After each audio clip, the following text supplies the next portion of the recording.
Voilà, mesdames, messieurs, bonjour à toutes et à tous, rebonjour à celles et ceux que j'ai vus ce matin. Bienvenue dans cette quatrième séance de notre séminaire Droit de la science. Nous avons le bonheur cet après-midi d'accueillir Olivier Beau. Olivier Beau, que vous connaissez toutes et tous, mais que je présente avec plaisir. Il est professeur de droit public à l'université Paris-Panthéon-Assas. Il a été directeur de l'Institut Michel Villet pour la culture juridique et la philosophie du droit de 2006 à 2018, avant d'en devenir le directeur adjoint. Olivier Beau est spécialiste de droit constitutionnel et de philosophie du droit, avec toutes les combinaisons possibles. Ses recherches portent sur le droit constitutionnel français étranger, le droit constitutionnel comparé, la théorie générale de l'État, la philosophie du droit bien sûr, et l'histoire de la pensée juridique. Sur un thème comme le droit de la science, il ne m'était pas possible de ne pas inviter Olivier Beau, donc c'est un grand plaisir dans la mesure où, nous le savons, son travail sur la liberté académique en France, mais aussi ailleurs, nous a beaucoup éclairé ces dernières années. Je mentionne notamment ces deux ouvrages, Le savoir en danger, menace sur la liberté académique, paru en 2021, et en 2010, Les libertés universitaires à l'abandon pour une reconnaissance pleine et entière de la liberté académique. Si vous n'avez pas lu ces livres, je vous les conseille vivement, vous en aurez, j'imagine, un avant-goût déjà cet après-midi. Donc un tout grand merci, cher Olivier, d'avoir accepté cette invitation. Comme à l'ordinaire, tu as 1 heure, 50 à 60 minutes pour parler, et ensuite j'entamerai la discussion avec toi et j'ouvrirai avec nos auditeurs. Je vais m'asseoir ici pour mieux te voir. C'est pas parce que je fuis, mais merci beaucoup.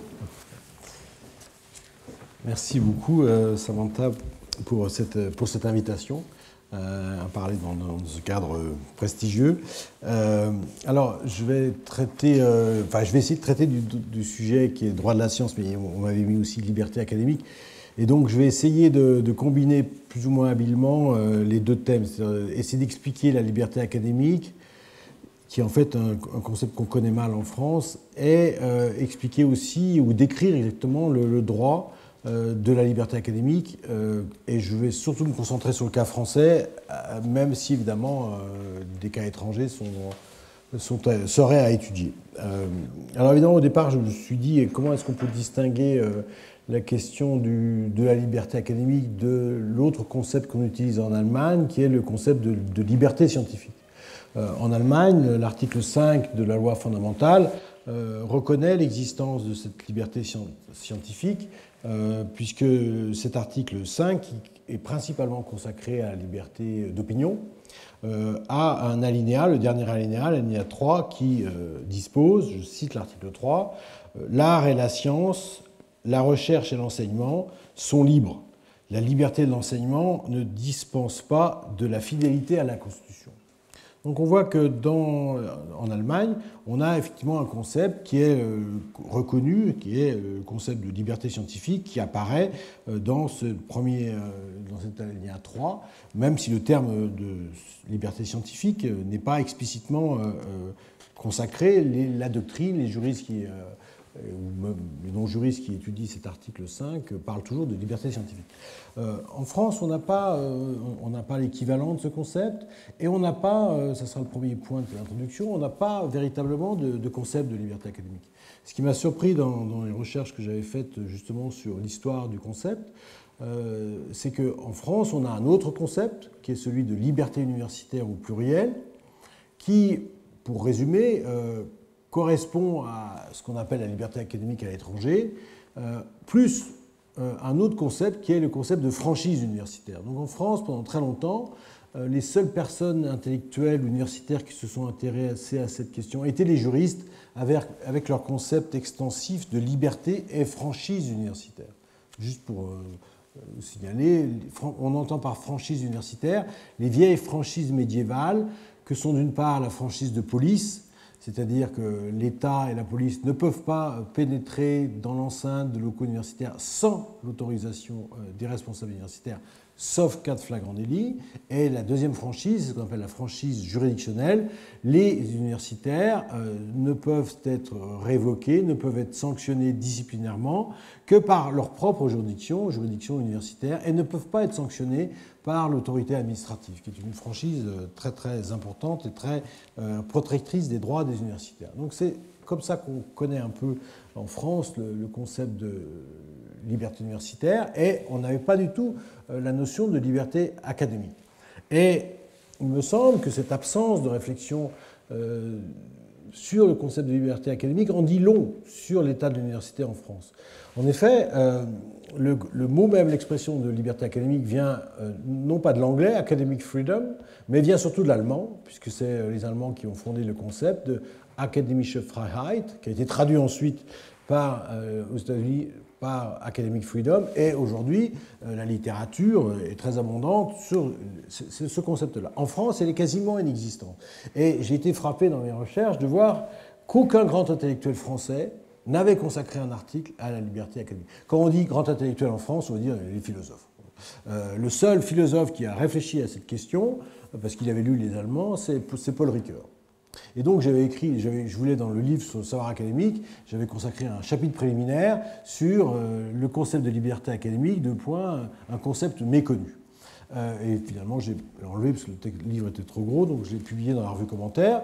Et pourquoi c'est important? C'est tout simplement le reflet, cette absence de réflexion en France de la liberté académique est le reflet de l'absence de réflexion sur l'université en France, car l'université est la mal-aimée de la République, est une institution en France, comme vous savez, qui est totalement secondaire, pour ne pas dire reléguée au second plan. C'est un universitaire qui vous parle, et donc je sais de quoi je parle, puisqu'elle est concurrencée par les grandes écoles. Et donc l'université ne compte pour rien. Et c'est évidemment cette situation inférieure de l'université qui explique en partie d'ailleurs pourquoi les universitaires eux-mêmes ne sont pas intéressés à ce concept qui est pourtant fondamental. Ce qui fait qu'on a quelque chose de paradoxal en France, on a des universités, on a une sorte de liberté académique qui est effectivement reconnue grâce à ce concept de liberté universitaire, mais on n'a pas de réflexion sur la liberté académique. Et c'est très surprenant, et juste pour vous donner un exemple, vous allez en Belgique, vous tapez c'est pas peine d'aller en Belgique avec maintenant les internets sur un catalogue d'une bibliothèque belge, vous trouvez tout de suite 2 ou 3 livres ou articles sur la liberté académique. En France, il n'y en a pas. Jusqu'à récemment, il n'y avait pas. Donc il y a une spécificité française. Donc première obligation que je me suis un peu posée ici, c'est d'expliquer ce concept qui est vraiment très mal connu. Pour vous donner juste un exemple, on pourrait dire c'est secondaire, mais c'est très important, c'est que quand le concept de liberté académique est arrivé en France dans les années 2020, on employait à tort cette expression puisqu'on parlait au pluriel, on disait les libertés académiques. Or, du point de vue rigoureux, si on est rigoureux, on doit dire les libertés universitaires parce que ça correspond effectivement aux libertés et franchises universitaires, mais le concept même de la liberté académique, c'est au singulier. Donc la réception même du concept de liberté académique s'est faite sous de très mauvais auspices, parce qu'on n'a même pas été capable de comprendre que c'était un concept qui devait se décliner au singulier. Et pour finir cette introduction, c'est par hasard, si on peut dire, que le concept de liberté académique s'est imposé dans l'espace public en France, puisque c'est en 2020, à propos de l'éruption de la querelle sur l'islamo-gauchisme, qu'on a introduit la liberté académique, et on l'a introduit de la plus mauvaise des façons dans la loi sur la programmation de la recherche, la fameuse loi LPR de décembre 2020, j'y reviendrai tout à l'heure. Donc, il me semble que la première chose qu'il faut faire quand on traite de la liberté académique, c'est d'expliquer ce que c'est. Et puis évidemment, comme tout concept, il évidemment fait l'objet d'interprétations différentes. Donc je voudrais dans une première partie faire une sorte de bilan du concept, enfin un exposé plus exactement, du concept de liberté académique, et j'ai appelé ça le sens et la portée de la liberté académique. Et puis dans un deuxième temps, j'essaierai de voir comment ce concept peut être traduit en droit, et j'ai appelé ça la difficile traduction en droit de la liberté académique. Donc voyons d'abord le sens et la portée de la liberté académique, où là, je vais m'affronter à une question effectivement un peu, non pas abyssale, mais une question un peu difficile, quel est le sens de la liberté académique, et dans une deuxième moment, j'essaierai d'insister sur une différence capitale, une confusion à éviter, qui est très courante aujourd'hui en France. C'est la confusion qu'on fait entre la liberté d'expression et la liberté académique. On a tendance à identifier les deux, alors qu'à mon avis, il faut les distinguer si on veut comprendre de quoi on parle. Donc, premier développement, sur quel est le sens de la liberté académique. Alors, je vais partir de deux ou trois, ça suffira, j'en ai plus dans mon texte, mais je vais me contenter de deux définitions qui expriment assez bien le sens de la liberté académique. La première, c'est une définition que j'ai trouvée dans un arrêt de la Cour constitutionnelle belge en 2005, où la Cour définit ainsi la liberté académique. Je cite. La liberté académique traduit le principe selon lequel les enseignants et les chercheurs doivent jouir, dans l'intérêt même du développement du savoir et du pluralisme des opinions, d'une très grande liberté pour mener des recherches et exprimer leurs convictions dans l'exercice de leurs fonctions.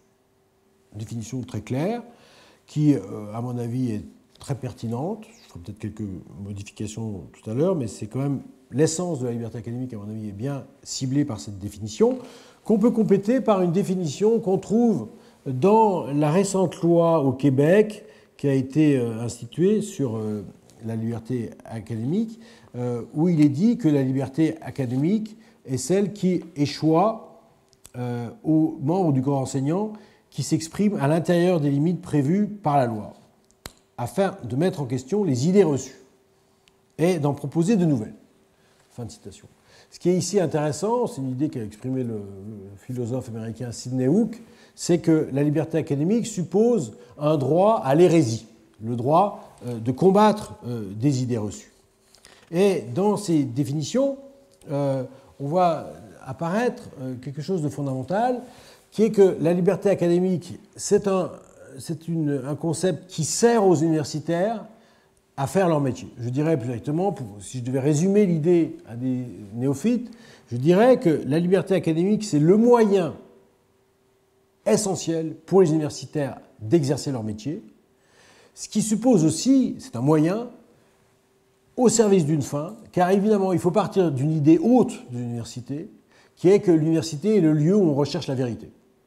Donc, si c'est la condition d'exercice du métier d'universitaire, c'est parce que les universitaires appartiennent à l'institution, l'université, qui, contrairement à ce qu'on croit aujourd'hui, n'est pas là pour délivrer des diplômes. Ça, c'est la version basse de l'université. Mais si on a une vision haute de l'université est un lieu où on recherche la vérité. Et donc, on comprend bien le lien qui existe de moyen à fin. La liberté académique, c'est le moyen qui permet à l'université d'exister. Car l'université, c'est le lieu où on recherche la vérité. Alors, une fois qu'on a dit ça, on a une première approche du concept. Évidemment, il y a des divergences, il y a des conceptions possibles qui s'opposent sur cette liberté académique, même si on a cette définition minimale que je vous ai proposée. Et il y a ici une opposition assez nette entre la conception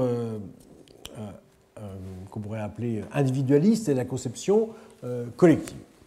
Pour comprendre cette opposition, il faut quand même revenir sur le contenu de la liberté académique. Là, je vous ai donné une définition très large. Ce contenu de la liberté académique, il est double. C'est d'un côté, pour reprendre la distinction d'Isaiah Berlin, sur la liberté, il y a une face négative de la liberté académique et une face positive. La face négative, c'est qu'il faut comprendre la liberté académique comme une protection.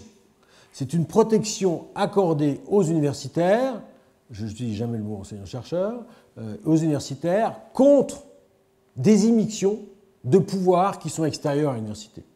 Et ces pouvoirs, il y en a plusieurs. Le pouvoir le plus ancien, c'est le pouvoir religieux. Ensuite, après, il y a eu le pouvoir politique. Ensuite, il y a le pouvoir économique. Et aujourd'hui, c'est ce que j'ai montré dans le livre sur le savoir en danger, il y a le pouvoir social, c'est-à-dire la société civile qui, par l'intermédiaire des étudiants, veulent limiter le pouvoir à la libre expression des enseignants. Ça, c'est l'aspect négatif. Et puis, l'aspect positif, la liberté positive, son contenu. Son contenu, il est implicitement défini ou décrit dans la définition que j'ai donnée tout à l'heure puisqu'on peut considérer, même s'il y a des divergences sur les auteurs, qu'il y a 3 libertés. On dit souvent, si je reprends cette formule à Georges Vedel, qui parlait des libertés universitaires, ce sont des libertés faites de liberté au pluriel. Ces libertés, il y en a 3 qui sont déterminantes, qui décrivent, à mon avis, très bien le contenu de la liberté académique. La première, c'est la liberté de recherche, qui est la marque moderne de la liberté académique, c'est-à-dire, c'est l'idée, comme je vous l'ai dit tout à l'heure, qui permet aux universitaires, aux chercheurs, de remettre en cause des idées établies. Ce qui suppose de pouvoir chercher librement et donc de ne pas avoir de contraintes sur l'objet de sa recherche. Deuxième liberté qui est très importante, et là je parle surtout des universitaires, c'est pour ça que je laisse de côté les chercheurs, l'universitaire il a une liberté d'enseignement. Cette liberté d'enseignement, c'est la liberté d'enseigner en cours des choses qu'il considère comme justes et selon des critères qu'il juge pertinents. C'est lui qui établit son programme de cours, il n'a pas d'instruction, il n'a pas de contenu préalable de son cours à donner. Son cours est normalement le lieu où il peut à la fois donc concilier l'enseignement et la recherche. Et une troisième liberté, sur laquelle je reviendrai, que j'ai déjà évoquée, qui est la liberté d'expression.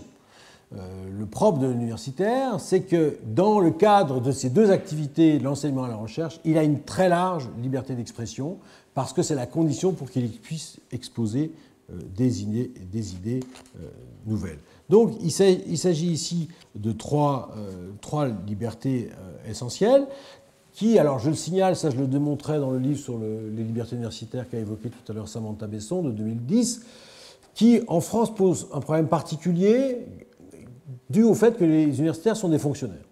Or, les fonctionnaires ont un statut très rigide, protecteur, mais en même temps très peu libéral, puisque notamment les fonctionnaires sont censés avoir un devoir de réserve.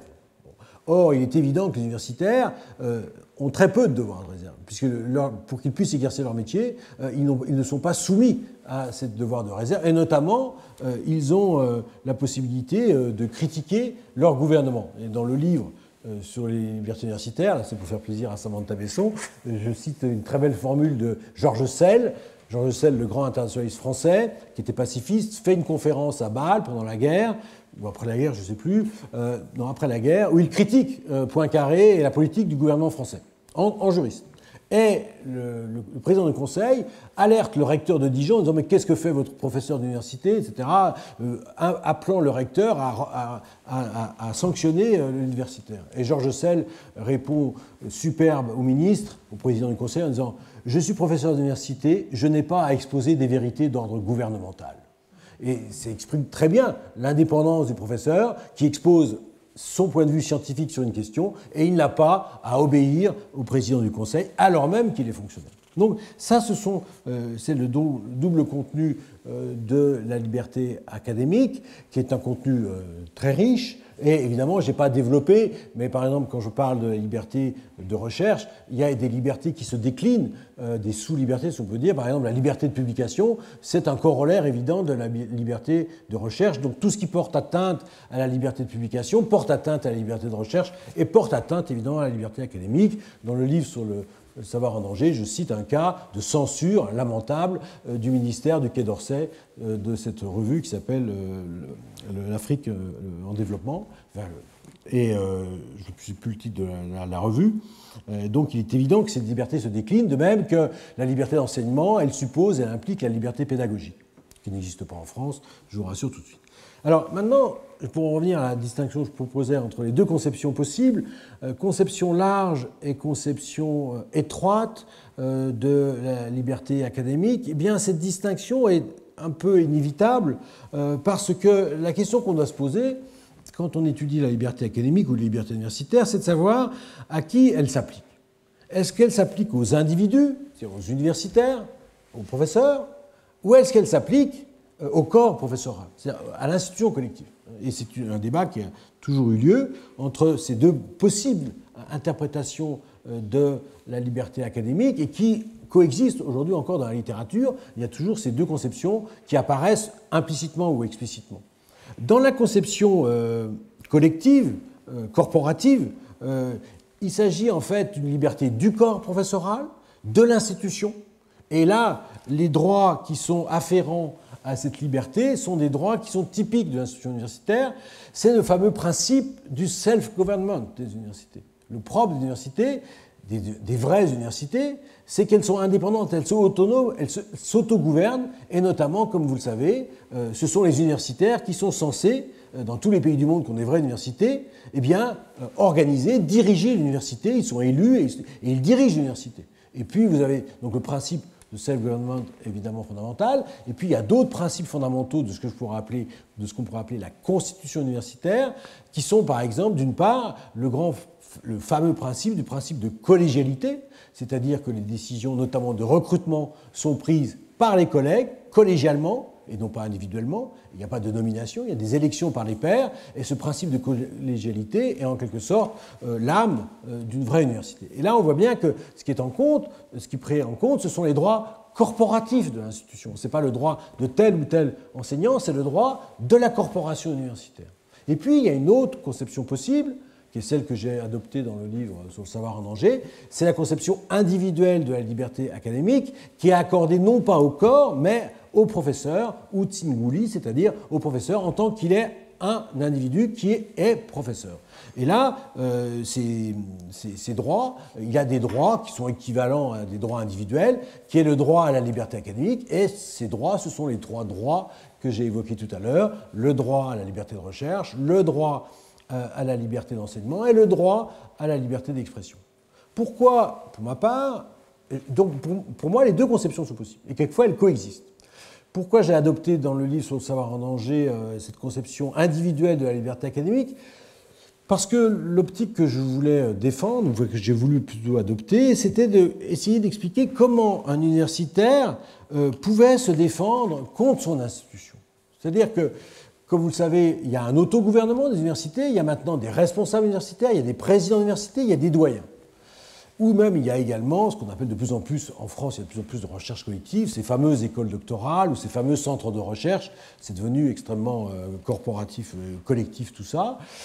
Qu'est-ce qui se passe lorsqu'en tant qu'individu, on n'est pas d'accord avec des décisions de son doyen, de son président ou même de son centre de recherche? Y a-t-il un moyen pour l'universitaire qui est contre des décisions prises par ses élus, ce sont ses élus, avec lesquels il n'est pas d'accord? Et si on adopte une conception collective, on n'arrive pas à défendre. Le collègue n'arrive pas à se défendre. Et pour ma part, je considère qu'il faut absolument permettre aux universitaires de pouvoir se défendre contre des décisions arbitraires de son président d'université en invoquant justement la liberté académique. Et dans le livre, le chapitre, à mon avis, le plus illustratif de la situation française, et le chapitre qui a le moins retenu l'attention des journalistes, parce que ce n'est pas très vendeur, c'est ce que j'appelle le harcèlement administratif.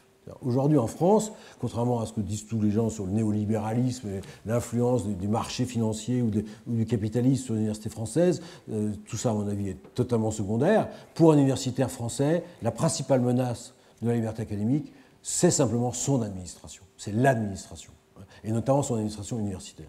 Et donc j'essaie de démontrer ça à travers des exemples ahurissants qu'on m'a donnés, qu'on m'a rapportés, sur le fait que la plupart des universitaires français maintenant se voient imposer des tâches administratives qui ne figurent pas dans le décret statutaire de 84, qui sont illégales, tout simplement. Et donc c'était un peu pour ça que j'ai voulu défendre cette liberté académique. Mais comprenez-moi bien, c'est pas parce que j'ai adopté ce point de vue de la liberté académique individuelle que l'autre liberté académique collective n'existe pas. Très souvent, elle coexiste. Et j'essaierai de montrer tout à l'heure comment on peut les concilier à partir de l'idée de liberté professionnelle. Un dernier point, et c'est là que je voudrais arriver, sur ce qu'appelle la synthèse. Il me semble que la meilleure manière de définir la liberté académique est celle qu'a adoptée, pour moi, celui qui a écrit les choses les plus intéressantes sur la liberté académique, c'est un Américain, c'est Robert Post, qui est l'ancien doyen de la Yale Law School, et qui a écrit avec son collègue américain Matthew Finkin un livre très important qui s'appelle For the Common Good, et sur la liberté académique, où dans ce livre, ils définissent, et posent dans un autre article, la liberté académique comme une liberté professionnelle. C'est-à-dire une liberté qu'on a en tant qu'individu parce qu'on appartient à une profession qui est la profession universitaire. Et je vous donnerai une définition notamment qui est, à mon avis, très explicite et très, très claire sur la liberté académique au sens professionnel du terme. La liberté académique consiste dans son essence dans la liberté de poursuivre la profession de savant, là j'ai traduit scholarly profession, c'est difficile à traduire, selon les standards de cette profession. Autrement dit, ce qui est très important ici, c'est évidemment que la liberté académique, elle suppose une expertise. C'est parce qu'on est universitaire qu'on peut en jouir. Et ce qui est aussi important que le mot liberté dans liberté académique, c'est le terme académique. Il en découle, et ça c'est une conséquence fondamentale, que si on définit la liberté universitaire comme une liberté professionnelle, qui est accordée aux professeurs, aux universitaires, parce qu'ils sont universitaires, il en découle que ce n'est pas un droit de l'homme, c'est un droit qui est un droit dont on peut jouir uniquement, évidemment, si on a obtenu les titres d'universitaire. Donc c'est bien une liberté professionnelle. Donc c'est pas un droit de l'homme. Et évidemment, ça suppose l'idée que c'est un droit, comme dit un autre auteur, c'est un droit qui mérite d'être gagné. On dit en anglais to be earned, c'est-à-dire que c'est un droit qu'on a mérité en tant qu'universitaire. Et on l'a mérité parce qu'évidemment, on a accompli le travail scientifique qui est évalué par ses pairs étant les seuls capables de dire que ces travaux sont dignes d'un universitaire et que vous êtes digne ensuite d'être universitaire. Et c'est seulement une fois que vous avez franchi cette étape que vous pouvez à ce moment-là revendiquer à votre profit la notion de liberté académique. Et si j'insiste là-dessus, c'est parce qu'aujourd'hui, la tendance, là je viens d'écrire un article dans la revue de Communication, qui va apparaître sur les sciences sociales, où j'essaie de montrer justement que le propre de la liberté académique, c'est, on ne peut la comprendre que si on comprend son avais ou son revers, c'est-à-dire les deux faces de la même médaille, c'est l'éthique académique. La liberté académique a une limite, évidemment, c'est pas la liberté de dire n'importe quoi, ou de refaire n'importe quoi, ou de chercher n'importe quoi, donc pas du tout. C'est la liberté académique de chercher, de s'exprimer, d'enseigner, à condition de respecter tout simplement l'éthique académique, c'est-à-dire les canons de la discipline que l'on enseigne ou dans laquelle on recherche. Et c'est ce doublet éthique académique et liberté académique qui constitue la particularité de cette liberté. Ce qui suppose évidemment, et c'est ce que je répétais souvent dans le livre sur le savoir en danger, c'est que la liberté académique n'est pas l'anarchie académique. Aujourd'hui, vous savez, des gens, je vois ça très souvent, qui, à propos de n'importe quoi, s'ils font pas bien leur travail, ou ils disent n'importe quoi dans un cours, ils vont invoquer la liberté académique. C'est pas du tout ça, la liberté académique. C'est pas du tout ça. La liberté académique présuppose l'éthique académique, où les deux sont liés. On ne peut pas dissocier l'une de l'autre. Autrement dit, ce qui est un peu particulier, parce on pense toujours à la liberté dans le sens de liberté de faire ce qu'on veut. Non, la liberté, évidemment, elle est intrinsèquement limitée par cette éthique académique. Et celui qui l'a très bien montré, je vous renvoie, celui qui m'a beaucoup éclairé d'ailleurs dans mes recherches, c'est le philosophe français Pascal Angèle, qui a écrit 2 ou 3 articles très remarquables sur la liberté académique. Alors, je vais maintenant aborder le second temps de cette première partie en évoquant une question très centrale qui est la distinction entre liberté académique et liberté d'expression. Évidemment, la question est très centrale parce que si on parle aujourd'hui en France de la liberté académique, c'est parce qu'il y a des problèmes de liberté d'expression qui se posent très souvent d'ailleurs qui se posent très souvent dans la pratique lorsque des personnalités politiques contestées ou intellectuelles contestées sont invitées par des associations d'étudiants et qu'à la suite de ces invitations, d'autres associations d'étudiants veulent boycotter les interventions. Donc c'est arrivé à M. François Hollande, c'est arrivé à Mme Agacinski, donc c'est ces cas très connus, de gens très connus, qui sont exposés et on dit voilà, la liberté académique est ici en cause, la liberté d'expression doit être respectée et donc on assimile constamment la liberté d'expression à la liberté académique.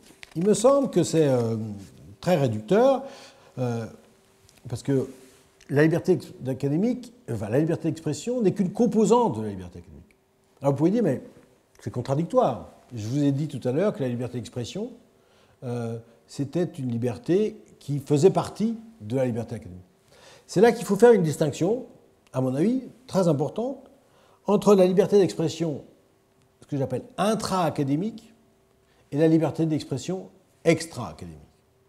Je veux dire par là, on a ça en anglais, c'est dans Academic Freedom, inside the classroom and outside the classroom. Ça veut dire qu'il y a 2 cas qui se posent. Vous avez le cas qui moi, me paraît le cas topique de la liberté d'expression des universitaires, c'est lorsque dans un cours, vous faites un cours, et puis, bon, je suis juriste, vous faites un cours en droit du droit, vous exposez le droit positif, et à un moment donné, tout bon professeur, à un moment donné, peut ne pas être d'accord avec soit une décision juridictionnelle, la jurisprudence, ou est en désaccord avec la loi ou avec la Constitution, et à ce moment-là, il expose son point de vue. Donc, il exprime un point de vue personnel sur le droit en vigueur, après avoir exposé, évidemment, il faut qu'il expose le droit positif. Ben, ça, c'est de la liberté d'expression, et il est dans le cadre de son métier. Mais, très différent est le cas, il y a souvent des cas aux États-Unis, par exemple, du professeur de mathématiques ou de physique, pour prendre des exemples topiques, qui va maintenant intervenir sur l'affaire, par exemple, sur la guerre entre Israël et Hamas, ou des choses explosives. Ou par exemple le grand Chomsky, qui, comme vous le savez, est un grand linguiste et par ailleurs un pourfendeur de l'impérialisme américain. Donc Chomsky a multiplié. Et dans le livre sur le savoir en danger, j'évoque un très grand auteur, alors pour le coup qui a beaucoup travaillé sur la liberté académique, qui est Bertrand Russell. Bertrand Russell est un cas topique, puisque Bertrand Russell a été licencié de son université de Cambridge parce qu'il avait en 1917 ou 18 exprimé des opinions pacifistes, ce qui évidemment n'était pas très tendance, et il a été licencié. Et Bertrand Russell, dans ses écrits, a toujours dit qu'il avait tout à fait le droit d'avoir des opinions pacifistes, mais il considérait que quand il s'exprimait en tant que citoyen sur ces questions politiques, il ne s'exprimait pas en tant qu'universitaire, il s'exprimait en tant que citoyen. Donc il faut bien, donc outside the classroom, c'est-à-dire c'est un universitaire qui prend position dans le débat public, mais qui n'invoque pas son expertise de son domaine, mais qui intervient en tant qu'homme public, en tant que citoyen, pour éclairer l'opinion publique de ses lumières, à lui, de citoyen, et non pas d'universitaire. Et donc, dans ce cas très précis, ce que j'appelle la liberté d'expression extra-académique, on n'est plus dans le cadre de la liberté académique. On n'est plus du tout dans le cadre de la liberté académique. Et d'ailleurs, je considère qu'en ce moment-là, l'individu change de statut, autant lorsqu'il s'exprime en cours sur un domaine qu'il connaît, dans le cadre de son cours et de ses compétences, il s'exprime en tant qu'universitaire, et il a droit à une très large liberté d'expression, autant quand il s'exprime en dehors de son domaine de compétences, il n'agit à ce moment que comme citoyen, et il n'a pas le droit d'invoquer la liberté académique. Il a le droit d'invoquer la liberté d'expression, garantie en France par l'article 11 de la Déclaration des droits de l'homme et garantie par l'article 10 de la Convention européenne de sauvegarde des droits de l'homme. Oui, il a le droit, mais il n'a pas le droit en tant qu'académique, et je donnerai tout à l'heure, dans la deuxième partie sur le droit, un exemple. Et je vous renvoie un excellent article que j'ai utilisé dans Le Savoir en danger, d'un philosophe anglais qui s'appelle Simpson, qui s'appelle The Relations Between Academic Freedom and Free Speech, où il distingue très bien les deux dans le numéro d'Ethics en avril 2020, et je m'appuie beaucoup sur cet article dans Le Savoir en danger pour justifier justement cette nécessité de distinguer les deux, chose qu'on a, à mon avis, tendance à confondre. Donc, ce que j'ai voulu dire ici, dans cette première partie où j'ai essayé de vous expliquer ce qu'était le concept de liberté académique, c'est qu'on s'aperçoit que c'est évidemment un concept qui est discuté, qui est discutable, mais qui a pour particularité de valoir principalement pour les universitaires, et dans le cadre universitaire. Maintenant, je voudrais essayer de quand même remplir le cahier des charges qui m'avait été très librement accordé, et parler un peu du droit, quand même. Il faut dire que c'est un juriste qui ne parle pas de droit. D'ailleurs, dans Le Savoir en danger, j'ai très bien expliqué que j'ai dit que ce n'est pas un livre de juriste, c'est un livre d'un universitaire sur cette question, et j'avais renvoyé au livre précédent, qui était effectivement un livre de juriste, le livre de 2010. Alors, maintenant, la difficile traduction de la liberté académique en droit. D'une manière générale, je dirais qu'en France, très souvent, enfin pas très souvent, historiquement en France, les libertés universitaires étaient garanties non pas du tout par le droit écrit, mais par la coutume. C'était les mœurs, les traditions universitaires, expression très souvent utilisée. C'était au nom des traditions universitaires qu'on respectait les libertés universitaires. Ce qui est effectivement très bien, c'est pour voir que l'institution était très solide, qu'elle existait, et qu'elle n'était pas menacée. Malheureusement, comme vous le savez en droit, une coutume, elle perd toujours contre une loi ou contre un règlement. Donc l'administration, notre terrible bureaucratie ministérielle française, a tout fait pour détruire les libertés universitaires, ce qui fait qu'évidemment les universitaires français se sont retrouvés très démunis lorsqu'à partir des années 60, surtout 68, le pouvoir politique s'est mis en tête de vouloir réglementer la vie des universitaires. Ce qui fait que les coutumes ont évidemment volé en éclats et on est arrivé à du droit écrit. Et ce droit écrit, eh bien, on a quelques textes qui défendent la liberté académique, mais ils sont très peu utilisés, très peu connus, et en général très mal utilisés par le Conseil d'État qui, je le dirai tout à l'heure, défend très mal la liberté académique. La différence ici est frappante avec effectivement l'Allemagne. En Allemagne, vous avez un article, l'article 5, qui prévoit, de la Constitution, qui prévoit quelque chose sur la liberté académique. En France, on n'a rien sur la liberté académique dans la Constitution, évidemment, rien. Et on va voir qu'au niveau législatif, on n'a pas grand-chose. Et on verra aussi que le statut des professeurs est très peu et très mal défendu par le droit existant.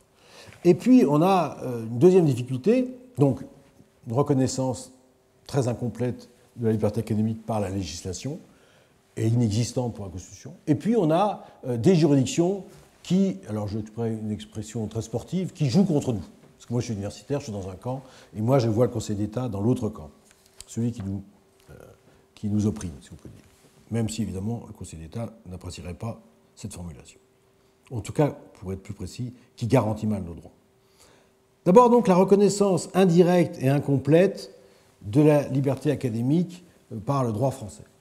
Indirect parce qu'évidemment, vous ne trouverez, sauf dans la loi de 2020, sur laquelle je reviendrai, aucune disposition dans la législation française qui utilise l'expression de liberté académique. Aucune qui utilise même la vieille expression française de liberté universitaire.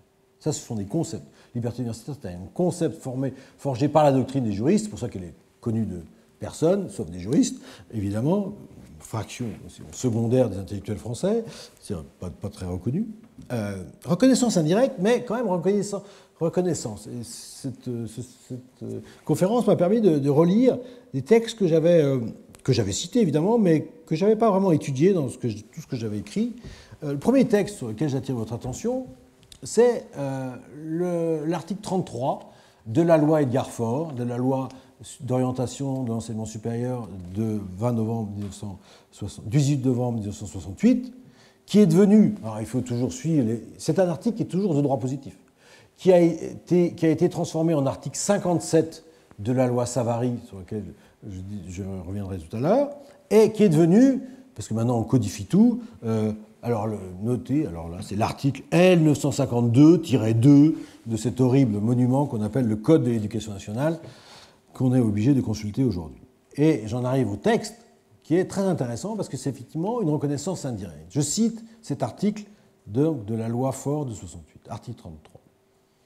Les enseignants-chercheurs, les enseignants et les chercheurs jouissent d'une pleine indépendance et d'une entière liberté d'expression dans l'exercice de leurs fonctions d'enseignement et de leurs activités de recherche. Je redis, les enseignants-chercheurs, les enseignants et les chercheurs jouissent d'une pleine indépendance et d'une entière liberté d'expression dans l'exercice de leurs fonctions d'enseignement et de leurs activités de recherche, virgule, sous les réserves que leur impose conformément aux traditions universitaires et aux dispositions du présent code, je citais dans le code, les principes de tolérance et d'objectivité.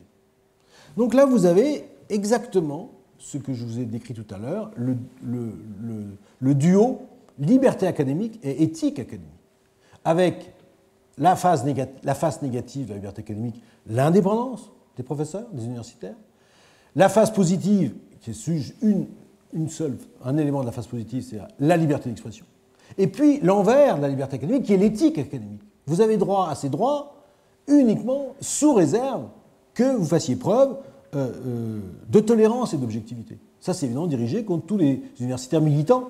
Un universitaire militant qui fait un cours militant, il viole tout simplement cette disposition de la loi. Et donc, cette loi, Faure, est très bien écrite, c'est très rare aujourd'hui d'avoir des dispositions aussi bien écrites, elle exprime très bien, justement, non pas la quintessence de la liberté académique, parce qu'il manque des choses. Il manque la liberté de recherche, il manque la liberté d'enseignement, parce qu'on parle de la liberté d'expression, mais on a quand même l'idée globale de la liberté académique. Mais on n'a pas le concept. Et donc, c'est une disposition très importante qui est quelquefois citée, mais à mon avis, trop peu souvent citée. Et puis, vous avez une deuxième disposition qui, à mon avis, est redondante par rapport à celle de la en partie redondante qui a été rajoutée par la loi Savary, la loi de gauche, qui avait été contestée dans le Conseil constitutionnel, j'y reviendrai tout à l'heure, la loi Savary du 26 janvier 1984 sur l'enseignement supérieur, donc la loi socialiste, qui, donc c'est à l'article 3 de cette loi, qui est devenu maintenant l'article 141.6 du Code de l'éducation nationale, mais c'est le même texte, qui dispose, je cite, « Le service public de l'enseignement supérieur est laïque et indépendant, et c'est ça qui est important à mon avis, de toute emprise politique, économique, religieuse ou idéologique. » Point virgule. Il tend à l'objectivité du savoir, il respecte la diversité des opinions. Point. Dernière phrase. Il doit garantir, donc il, c'est le service public, doit garantir à l'enseignement et à la recherche leur possibilité de libre développement scientifique, créateur et artistique. Donc vous voyez ici, on retrouve en partie le contenu de l'article 33, qui donc c'était très mal légiféré parce que les deux se recoupent. Donc on a gardé l'ancien article, on a rajouté celui-ci. Pourquoi est-ce qu'on a rajouté celui-ci? C'est la logorée savarienne de cette loi qui est, à mon avis, lisible sur le service public. C'était le grand mot, c'est service public, et on a rajouté la laïcité. Je suis allé voir les débats parlementaires. La seule chose qui a évidemment suscité l'intérêt, c'est que ça renvoie à l'idée que l'université n'intéresse personne, est très peu connue en France. Personne n'a discuté de la liberté académique au Parlement.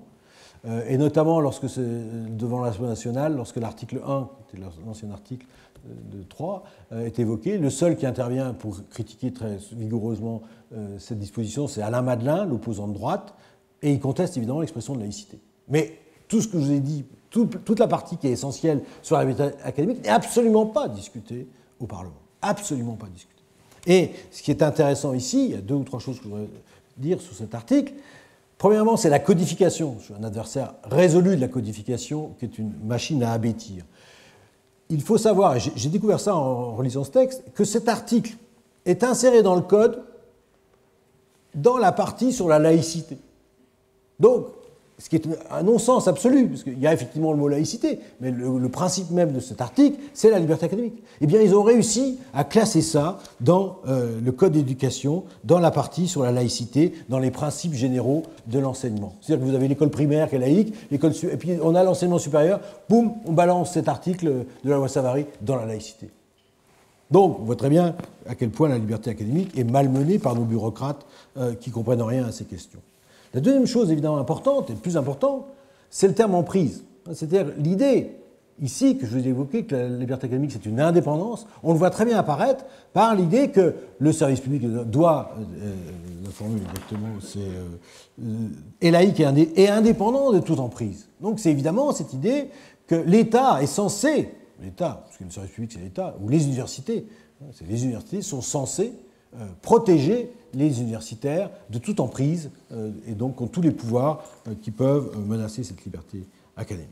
Et puis, dernière expression qui est assez intéressante, c'est l'aspect actif, c'est-à-dire une sorte de droit-créance, où il est dit que le service public doit garantir les possibilités d'avoir accès à cette liberté académique. Ce qui est évidemment très important, parce que si on faisait une interprétation un peu extensive, mais possible, c'est de dire que les universitaires ont le droit de réclamer que l'université donne les moyens aux universitaires d'effectuer leurs recherches librement, ce qui est loin d'être le cas. Ce qui est peut-être aussi intéressant que ces dispositions, c'est la façon dont le Conseil constitutionnel a interprété ces dispositions dans sa fameuse décision de janvier 1984, qu'on appelle la décision Liberté universitaire, qui a pour particularité d'avoir été rédigée par Georges Vedel. Or, Georges Vedel avait écrit, qui était professeur de droit, avait écrit le meilleur article sur les libertés universitaires en 1960 dans la revue de l'enseignement supérieur. Et donc Vedel a réutilisé, comme un bon juriste, ses écrits de 1960 pour réinterpréter ces textes. Et dans cette donc il commente l'article 3 que je vous ai cité, et il le commente de manière extrêmement subtile. On n'a pas l'équivalent de décision de ce type aujourd'hui dans le Conseil constitutionnel. Voici ce qu'il écrit. C'est le Conseil constitutionnel qui parle, et c'est Vedel en fait.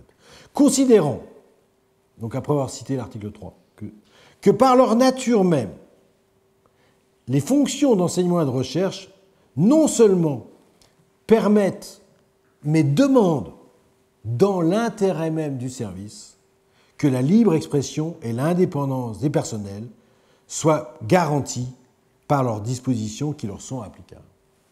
Je répète que par leur nature même, les fonctions d'enseignement et de recherche non seulement permettent, mais demandent, dans l'intérêt même du service, que la libre expression et l'indépendance des personnels soient garanties par les dispositions qui leur sont applicables.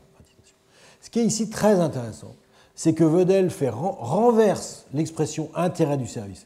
L'intérêt du service en droit de la fonction publique, c'est le coup de massue sur les fonctionnaires. Dès qu'il y a un truc qui ne plaît pas à l'administration, qui veulent vous empêcher de faire quelque chose, ils invoquent l'intérêt du service. Par exemple, pour vous faire des heures supplémentaires, alors que normalement un universitaire devrait faire que son service s'il veut faire de la recherche, eh bien l'administration balance à chaque fois l'intérêt du service. L'intérêt du service, c'est la raison d'État, si on peut dire, du droit de la fonction publique. Eh bien, Vedel inverse cette logique autoritaire en logique libérale, c'est que dans l'intérêt du service, il faut que les universitaires soient libres et jouissent de cette indépendance et de cette libre expression. C'est pour ça que c'est une décision capitale qui montre bien ce qu'on peut tirer des textes. Malheureusement, depuis cette décision 84, le Conseil constitutionnel n'a absolument pas poursuivi dans cette voie.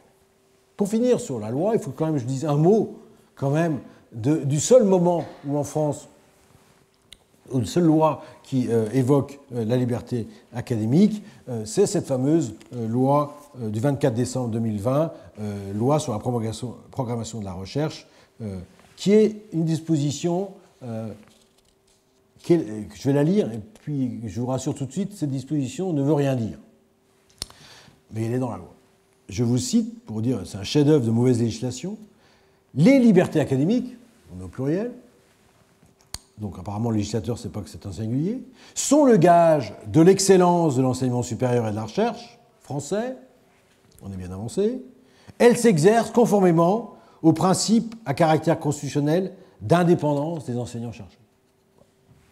Ce qui veut absolument rien dire. Donc je refuse de faire l'exégèse de ce texte. Ce texte n'existe que parce qu'il a fallu se sortir de l'ornière dans laquelle une sénatrice avait mis le gouvernement, c'était à l'époque après l'assassinat de Samuel Paty, la querelle sur l'islamo-gauchiste, une sénatrice avait proposé un amendement qui avait été accepté, qui était extrêmement dangereux, qui était le suivant: les libertés académiques, toujours au pluriel, s'exercent dans le cadre des valeurs de la République. Donc, comme par hasard, le seul moment où on a légiféré sur la liberté académique, c'était pour limiter les libertés académiques. Voilà, la liberté académique. Et donc, heureusement, cet amendement a été supprimé, mais il a donc bien fallu conserver quelque chose, et c'est cet article lamentable qu'on trouve maintenant dans le Code de l'éducation. Donc, vous voyez, cette liberté académique, elle est quand même très mal protégée par la législation. On pourrait, alors je pourrais développer, mais je vois que l'heure, j'ai bientôt fini, enfin le temps est compté désormais, donc je vais couper certains développements. Je vais juste quand même résumer ce que j'avais écrit. Une des particularités du statut des universitaires, que j'appelle moi un statut dégradé, on a écrit avec François Vatin dans le commentaire un article là-dessus, sur un statut dégradé, c'est que si on réfléchit bien à la situation universitaire, leur principal privilège, c'est l'indépendance. C'est ça qui caractérise leur profession. Et de ce point de vue-là, il y a une ressemblance frappante avec les magistrats. Seulement, donc logiquement, si les choses étaient bien faites, on devrait avoir un statut, nous les universitaires, équivalent à celui de magistrats. Comme vous le savez, peut-être, ou vous ne le savez pas, les magistrats ont en France un statut très protecteur qui est prévu dans une loi organique. Eh bien, les universitaires ont un statut qui n'est même pas prévu par la loi organique, mais surtout qui n'est même pas prévu par la loi. Nous, universitaires, nous dépendons d'un décret statutaire de 1984, c'est-à-dire nous dépendons de l'arbitraire du pouvoir réglementaire. Et donc, si on avait pris au sérieux, si on prenait au sérieux la liberté académique, il est évident que la première chose qu'on modifierait, c'est le statut juridique des professeurs, des universitaires. On devrait avoir un statut au moins législatif. Et le Conseil d'État, encore une fois, s'est opposé à cette solution dans une décision de 1998 que je voulais vous citer, Meguetreux. Donc j'en arrive à ce que je voulais dire en dernière partie de ce développement sur le droit, qui est les juridictions françaises garantissent mal la liberté académique. J'ai un peu annoncé mon sujet en parlant de cette décision du Conseil d'État de 1998 sur le statut non législatif des universitaires défendu, à mon avis, à tort par le Conseil d'État. Eh bien, le Conseil d'État a fait mieux. Et là, je voudrais évoquer une affaire que j'ai commentée dans le recueil Dalloz, donc ceux qui ont déjà lu le recueil Dalloz la connaissent peut-être. C'est ce que j'appelle l'affaire de Nantes, qui est un cas très intéressant où le Conseil d'État ne comprend rien à ce qu'est la liberté d'expression des universitaires. C'est une affaire classique en France, blocage d'étudiants en grève contre la loi orientation et réussite des étudiants, cas classique, des universitaires s'estiment solidaires des étudiants en lutte et accompagnent les étudiants dans une manifestation le jour des examens. Et ça dégénère évidemment, et des étudiants menacent des vigiles, et donc les universitaires qui sont présents dans ce cortège ont une attitude qui a été considérée comme hostile et dangereuse par les personnels administratifs, et le président de l'université, pour une fois, poursuit disciplinairement les universitaires grévistes, ils étaient 2, dont un sociologue, et ces universitaires sont sanctionnés par le conseil de discipline de Nantes, et surtout sanctionnés en appel par la juridiction universitaire qu'on appelle le Knesset disciplinaire. Le sociologue condamné se pourvoit en cassation, et le Conseil d'État, de façon très surprenante, casse la décision du Knesset disciplinaire en estimant que l'universitaire en question, le gréviste, avait usé légitimement de sa liberté d'expression. Mais vous voyez bien le problème.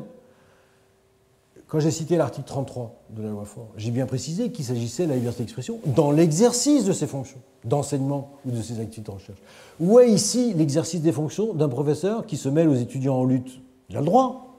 Il a tout à fait le droit. Il n'est pas révoqué pour ça. On n'est pas en Turquie, on n'est pas en Russie, on n'est pas en Chine, on est en France. Mais il agit évidemment en tant que citoyen qui défend une cause, qui est la cause, que vous savez, de l'égal accès des étudiants, du droit des étudiants à avoir tous le doctorat en France, comme disait Georges Vedel. Bon.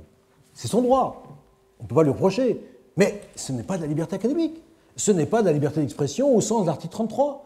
Donc vous avez la plus haute juridiction française qui, dans un cas de ce type, méconnaît tout simplement ce que signifie l'article 33 de la loi Faure et interprète, à mon avis, à tort, extensivement, une disposition législative qui n'était pas destinée du tout à protéger, ici, l'universitaire.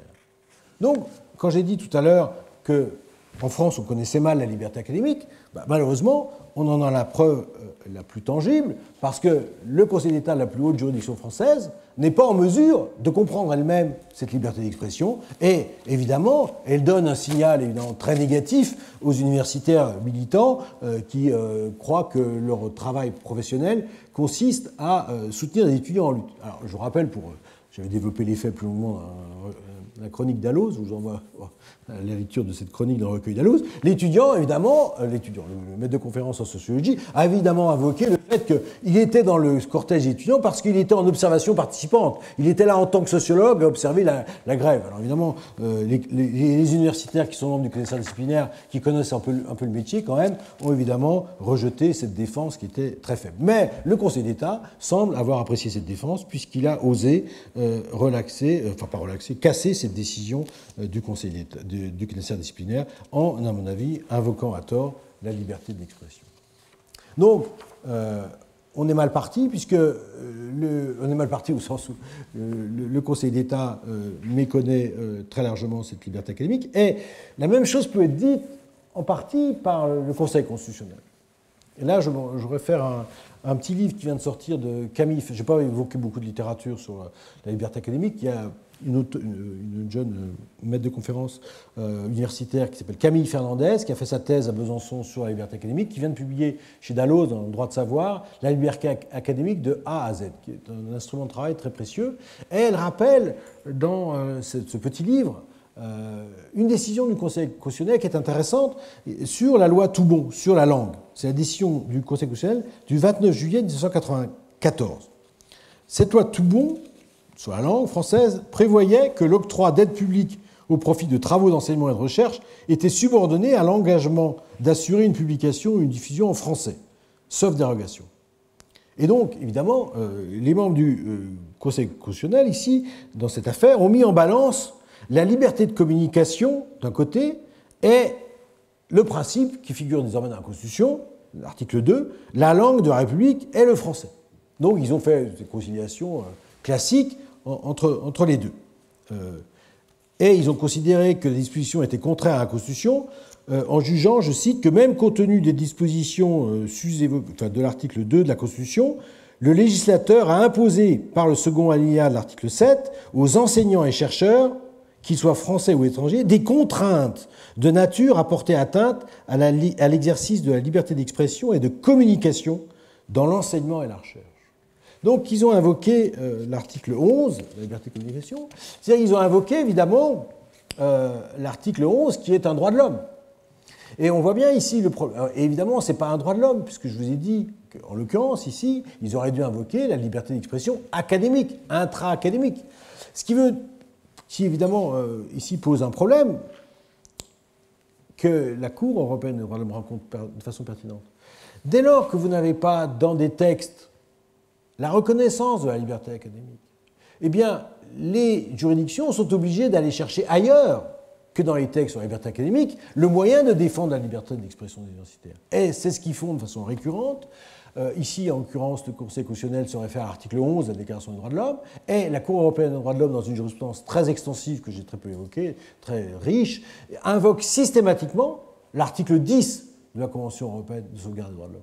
Mais là, encore une fois, c'est l'article 10, c'est la liberté d'expression extra-académique en tant que droit de l'homme. Et donc, l'absence de reconnaissance de la liberté académique pose effectivement des difficultés sérieuses. Alors, on pourra peut-être s'en sortir. Je donne un motif d'espoir, c'est qu'en droit positif, on a désormais une reconnaissance de la liberté académique dans la Charte de l'Union européenne des droits fondamentaux, à l'article 13. Et donc, dans l'affaire Soros, Commission contre Hongrie, qui est une affaire très importante de la Cour européenne, de Cour de justice de l'Union européenne, la Cour de justice de l'Union européenne s'est fondée sur la Charte européenne des droits fondamentaux pour dire qu'il y avait une liberté académique. Et donc on peut espérer, sait-on jamais, que les juridictions françaises prennent en compte désormais la liberté académique, non pas telle qu'elle est reconnue dans les textes de droit français, mais telle qu'elle est reconnue également dans les textes de droit de l'Union européenne, où on peut espérer que les avocats puissent désormais se référer à ce droit européen pour peut-être, améliorer la situation juridique. Un dernier mot pour conclure, et ça sera un peu paradoxal. Pour ma part, je suis juriste, mais je crois assez peu à l'utilité du droit dans la défense de la liberté académique. Je pense que l'excès de contentieux est très nuisible. Je pense que ce qui manque le plus, c'est la défense par les universitaires de leurs propres droits. C'est-à-dire, d'abord et avant tout, par une résistance qui est quotidienne, au diktat de l'administration, à l'autoritarisme des présidents, et que, comme toujours, à mon avis, parce que je suis quand même resté très fidèle à ce que j'avais lu de Jean Carbonnier, le droit doit toujours être moins important que les mœurs, et que le vrai problème, c'est la situation des mœurs universitaires, et que c'est ces mœurs qu'il faut essayer de reconstituer.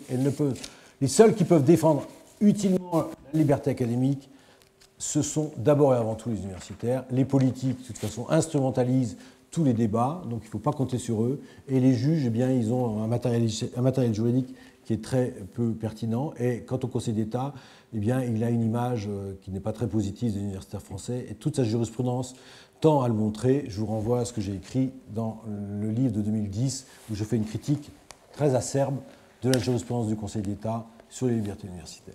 Merci de votre attention.